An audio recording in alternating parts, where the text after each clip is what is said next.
मध्यप्रदेश के खरगोन में रामनवमी के मौके पर 10 अप्रैल को हुए फिरकावाराना तशद्दुद के पीएफआई कनेक्शन महकमा दाखिला ने जांच शुरू कर दी है।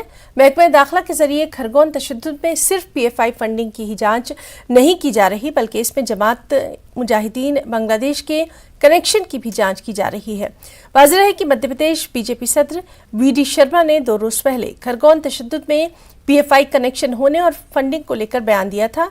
यहाँ ये बात भी काबिल जिक्र है कि खरगोन तशद्दुद के बाद मकामी इंतजामिया के जरिए शरपरस्तों के खिलाफ कार्रवाई करते हुए उनके मकानात और दुकानात को मुनहदिम किया गया था। इसमें शहबाज नामी उस शख्स का भी घर मुनहदिम कर दिया गया जो पहले से ही जेल में है। शहबाज का घर मुनहदिम किए जाने और तशद्दुद में पीएफआई कनेक्शन की जांच को लेकर वज़ीर दाखिला डॉक्टर नरोत्तम मिश्रा ने क्या कुछ कहा, ये देखते हैं।